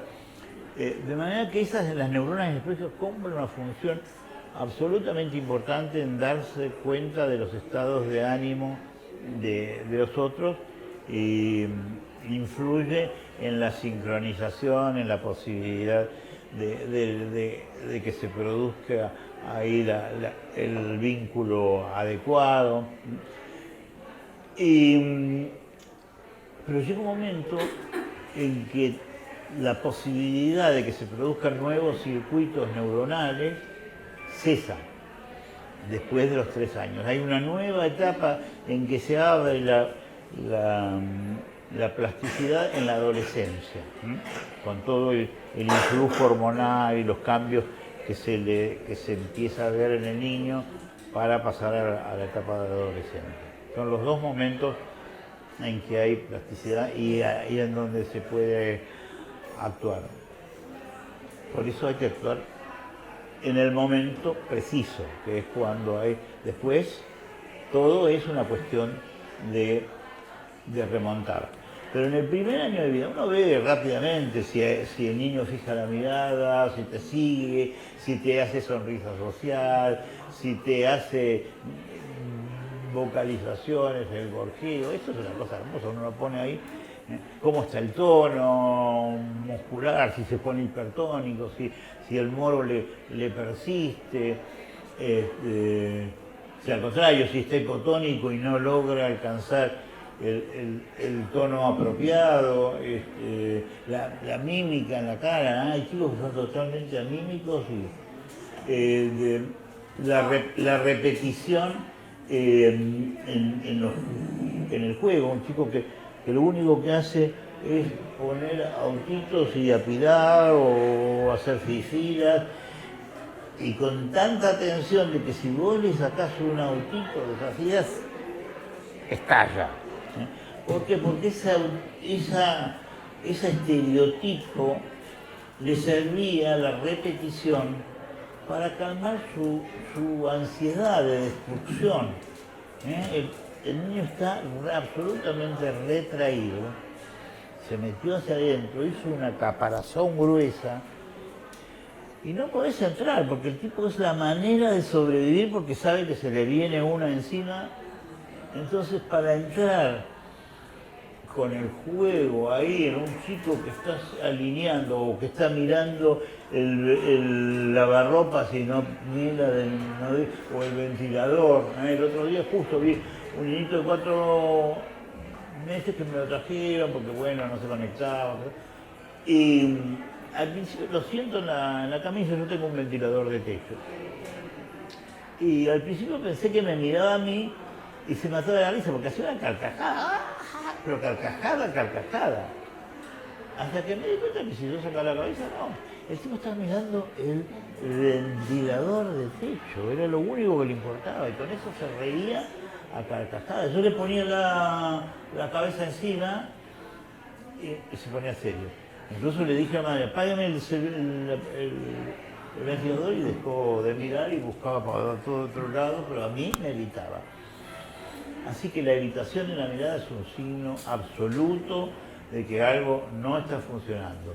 La estereotipia en movimientos autocalmantes es otro, ¿sí?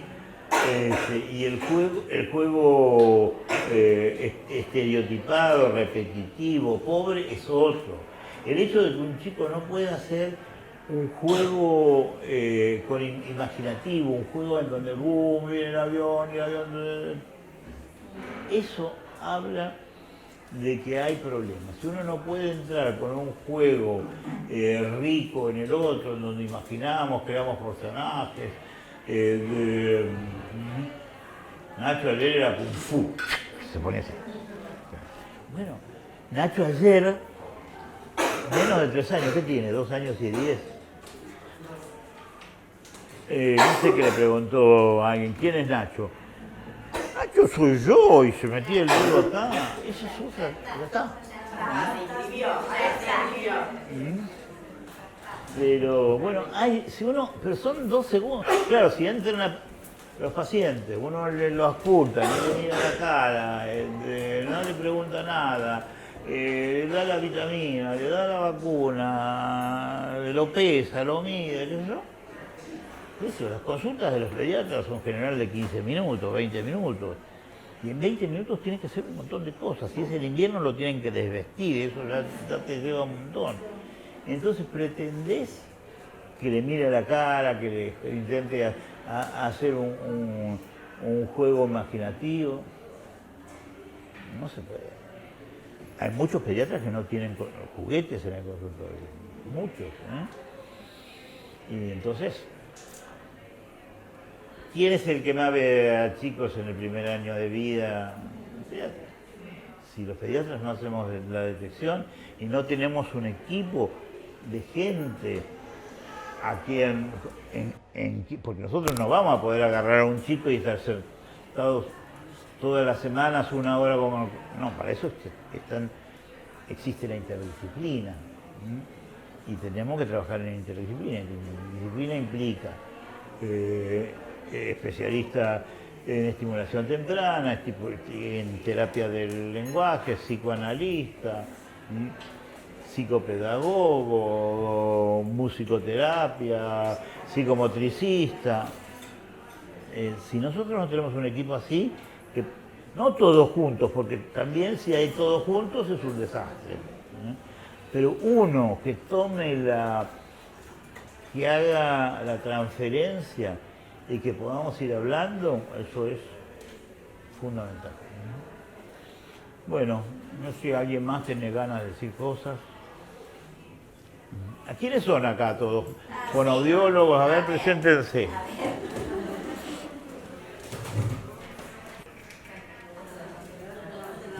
Bueno, diría, cambio, terapia del lenguaje. Terapista del lenguaje. Bueno, casi todos los fonodiólogos acá, terapia del lenguaje. Esto vamos bien.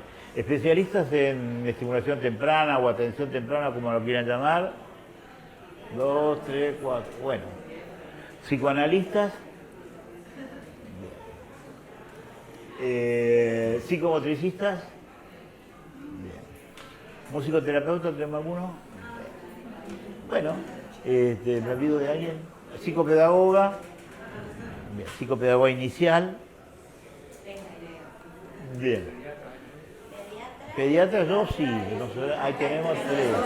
Bien. Bueno, eso es fundamental. Nosotros, ¿cómo les miran otros pediatras cuando se ponen a jugar con el nene? ¿Vos qué haces con los juguetes? ¿Qué les dicen los otros pediatras? Son bichos raros. Cada vez tengo más juguetes en el consultorio. Hay un pediatra al lado que me dice, ¿cómo hablas vos? ¿Qué es la pelota que sos? Los chicos llegan y se van al canal de los juguetes y yo trabajo en un centro de salud, con un barrio popular, con gente. Y están los juguetes, el nene va, quiere entrar en la mitad. Yo amo tener juguetes, porque puedo ver uno y el otro. No toques.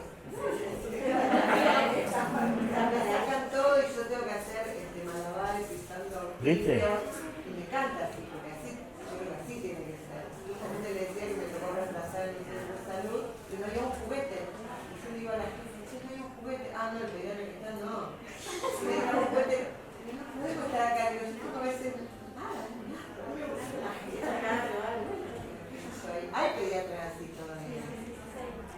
eso es lo que, pero no. eso es lo que tenemos que cambiar. Sí, Donde y uno, haberse formado en salud, en una universidad pública, y trabajar en salud pública es impagable, porque creo que también te da esa oportunidad y esa comunidad para uno poder tomarse el tiempo, para poder conocer a las familias, que te va formando también una mirada. Yo ahora hace poquito empecé en un sanatorio, claro, no hay nada, pero yo como chiquita algunas cosas como para interactuar con los niños. claro. Porque esto responde a una lógica donde no se da lugar a todas estas cosas. Entonces, bueno, es todo un tema.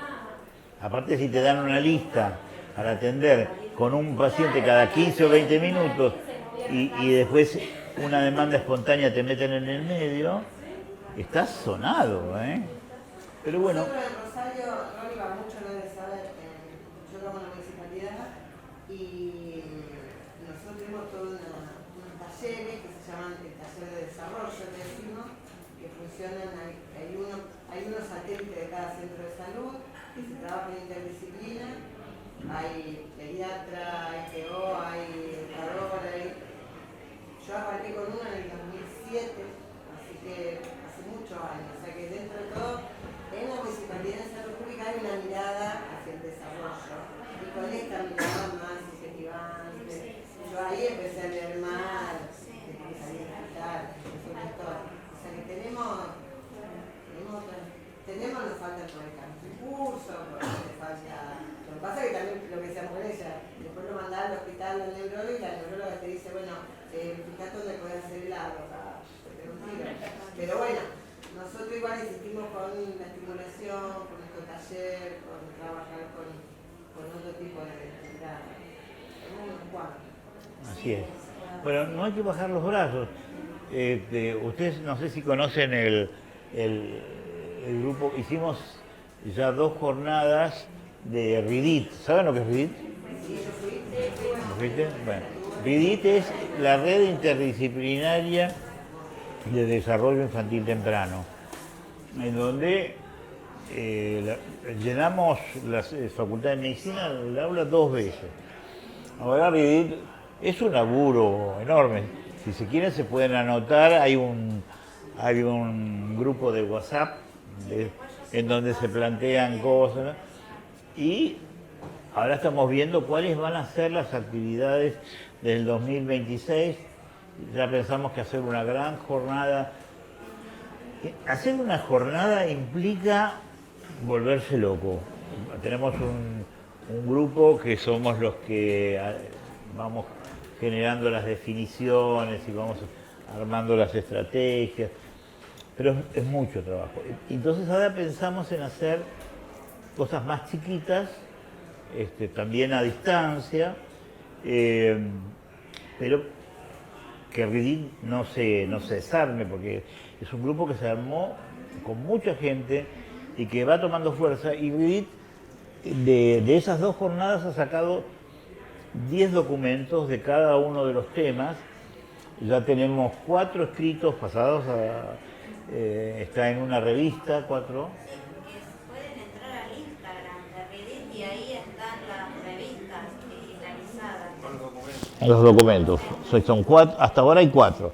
Tenemos que hacer el 5º, que fue de la jornada del 2024, y tenemos que hacer los 5 de la jornada del 2025. Pero bueno, es tiempo, es trabajo, pero tener esos documentos encarpetados nos da muchos elementos como para defendernos, ¿no? Porque nos da un bagaje teórico ahí a la mano, como decir el DSM de los otros, ¿viste? Pero, claro, es así, y lo hicimos con esa intención. Ustedes tengan el DSM, bueno, hagan lo que quieran. Nosotros tenemos, tomá. Por la interdisciplina, está bueno porque está cada tema mirado de distintas. Interdisciplina e intersectorial. Porque, bueno, y en las 2 jornadas estuvieron los cierres o lo que... Están filmadas también. La primera estuvo Jerusalén como el plato principal. Sí, que Jerusalén habla. Bernard Golsen, que Ah, con Golse, que vos planteabas algunas Sí, cosas. yo me compré los libros de Sí, Gorce, bueno, Ronnie, los pero libritos sin embargo uno tiene que tener una lectura crítica. Sí. Lectura Sí, crítica. sí. Y yo seguía mucho lo que había escrito Margaret Mahler con todos los periodos. Margaret Mahler, el primer periodo era un periodo de autismo normal, que eran los primeros días que el bebé estaba así muy tranquilito y que prestaba pocos estímulos externos porque estaba tratando de cuidarse, de que no se le introduzca tanta cosa, ¿no? Y Golse no está de acuerdo con eso y dice que hay una relación intersubjetiva entre el bebé y la madre. Entonces, tiene razón en algo, que el bebé está siendo subjetivado por la madre en el sentido de que le brinda los cuidados ajustados y demás, con lo cual empieza a hacer estas huellas de satisfacción. Pero el bebé es un sujeto dependiente, no es un sujeto, es un bebé absolutamente necesitado de sostén, que no tiene un aparato psíquico, y el aparato psíquico es el de la madre.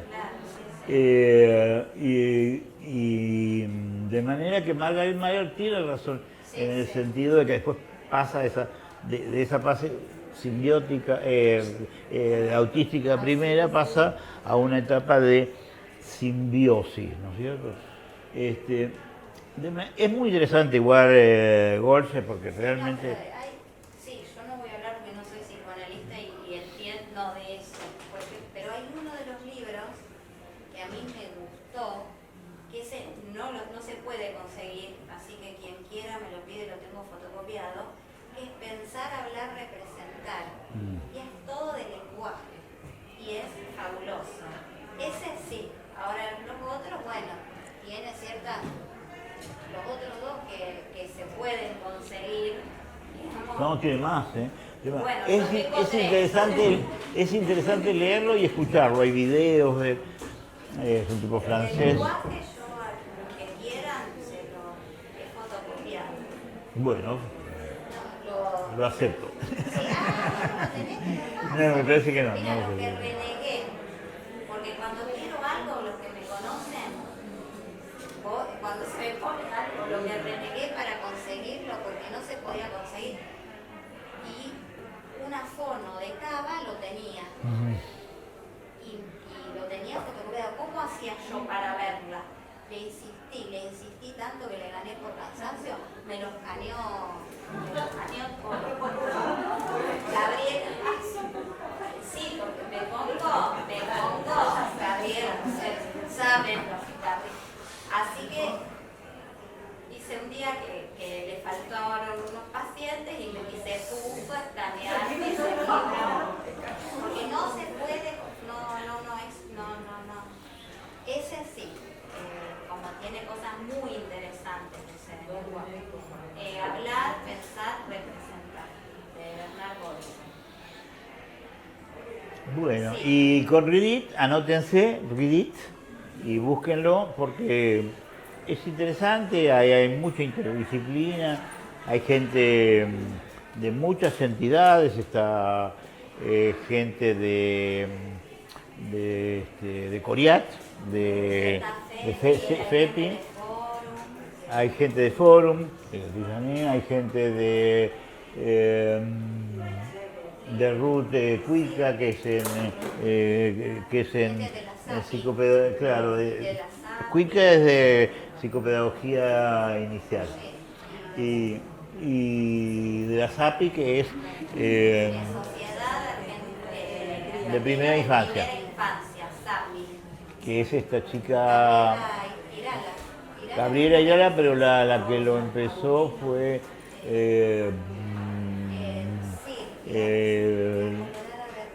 no, ella es psiquiatra muy buena,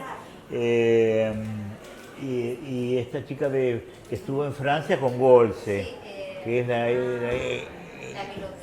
la hija del psicoanalista. Bosco Boyne, ignora Bosco Boyne. Ahora Que la hizo la traducción en la... sí, La que hizo la traducción, que se armó el lío, dice, porque... Bueno, no importa. Todavía Bolse no me contestó las preguntas que le mandé, pero bueno.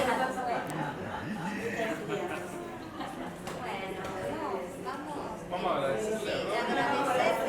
¿No quiere nadie más hablar? No, solo decir unas gracias, Ronnie, porque te aprendiste en esta locura que iba a ser tomar un café y estuvimos tomándolo todo. Y bueno, muy generoso. ¿Sabe? Dígale gracias a Martina. A Martina. Ella es la tía. Y en esto, bueno, gracias a Ronnie porque se prendió en esto.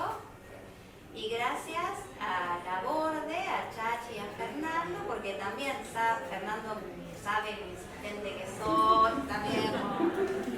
Y un 6 de enero, que fue un 6 de enero como plena, que Fernando me escribió para otra cosa y yo le dije, Fernando, tenemos que hacer algo en el lado oculto, me encantaría hacer algo, ¿no es cierto, Fer? Y empecé a taladrar y vos no sé si estabas de viaje y yo te mandaba mensajes y le escribía a Ron y podemos traer a Ron y bueno, y se armó esto que bueno, yo pensé que no iba un 6 de febrero no iba a venir nadie ¿no? Y bueno, y la idea es que este ciclo de conversaciones acerca del desarrollo infantil temprano siga, o sea que no se acabe acá y la próxima charla acá, no tenemos viernes exacto, es con Jaime Fernández Miranda, acá, es o el 20 o el 27, o el 27 y bueno, ojalá que a En todos, marzo. ojalá que vengan, que quieran venir a escuchar, donde hay desarrollo y subjetividad. ¿No? Hoy el especialista en desarrollo, después desarrollo y subjetividad, desarrollo, juego, cuerpo y lenguaje en los próximos, o sea, el próximo es desarrollo y subjetividad, y si quieren nos encontramos acá el mes próximo para seguir hablando. Bueno, muy bien. Y ahora me voy a comer una media luna, porque quedaba feo comer una. Yo no sé, nunca fui a lo de Mirta, pero no sé cómo hacen para... Bueno, muy bien, estuvo lindo, ¿eh?